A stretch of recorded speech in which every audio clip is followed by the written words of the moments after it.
சலவை இயந்திரத்தை கண்டுபிடித்தவர் ஒரு மேதை. இது மிகவும் எளிமையாக தோன்றினாலும் இதற்குள் நிறைய சாதுரியமான பொறியியல் உள்ளது. ஆரம்பத்தில் மேலேற்றுதல் சலவை இயந்திரங்கள் நடுவில் ஒரு கம்பி இருந்தது. இது தண்ணீர் மற்றும் துணிகளை தீவிரமாக அசைத்து சுத்தம் செய்யும். ஆனால் பல முறை துணிகள் சிக்கலாகி துணிகளுக்கு சேதத்தை ஏற்படுத்தும். மேலும் நிறைய தண்ணீர் வீணாகும். அதனால் தான் அடுத்து முன்னேற்றுதல் சலவை இயந்திரம் வந்தது. அது அனைத்தையும் மாற்றியது முன்னேற்றுதல்.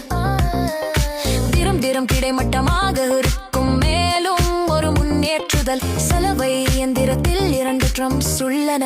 வெளிப்புற டிரம் மற்றும் உள்டிரம். வெளிப்புறம் தண்ணீரை சேமிக்கும். மேலும் நீங்கள் கதவை மூடிய பிறகுதான் தண்ணீர் உள்ளிடமுக்குள் நுழையும். ஒரு காற்று அழுத்த சென்சார் எவ்வளவு தண்ணீர் தேவை என்பதை அளந்து தீர்மானிக்கிறது. அதன் பிறகு தண்ணீரை சூடாக்க ஒரு வெப்பமூட்டும் கம்பி உள்ளது. ஏனெனில் சூடான நீரில் சலவை தூள் சிறப்பாக செயல்படுகிறது. இப்போதுதான் உண்மையான வேலை தொடங்குகிறது. டிரம் சுழலும் போது அது துணிகளை மேலே பின்னர் கீழே போடுகிறது. இந்த மேல் நோக்கியும் கீழ் நோக்கியுமான உருளும் செயலான் துணிகளை சுத்தம் செய்கிறது. இது குறைவான தூக்கியம் படுத்துகிறது மற்றும் துணிகளின் மென்மையாக செயல்படுகிறது.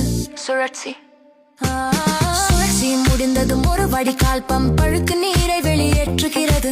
பின்னர் சுழற்சி வருகிறது. இதில் டிரம் நிமிடத்திற்கு சுமார் 10 முறை சுழல்கிறது. இருப்பினும் இவ்வளவு அதிக வேக சுழலும் போது நிறைய அதிர்வுகள் உருவாகும். அதனால் தான் சலவை இயந்திரத்தில் உள்ள டிரம் கீழே மற்றும் மேல் பக்கங்களில் உள்ள சுருள் வில்லுகள் மூலம் தாங்கப்படுகிறது. மேலும் அதிர்வுகளை கட்டுப்பாட்டில் வைக்க கனமான கான்கிரீட் எடைகள் ஒன்று மேலே ஒன்று கீழே வைக்கப்படுகின்றன. இவை இல்லை என்றால் சலவை இயந்திரம் ஆடத் தொடங்கிவிடும். இந்த அதிக வேகத்தில் மையவை இலக்கு விசி துணிகள் இருந்து தண்ணீரை வெளியே இழுக்கிறது. அதனால் தான்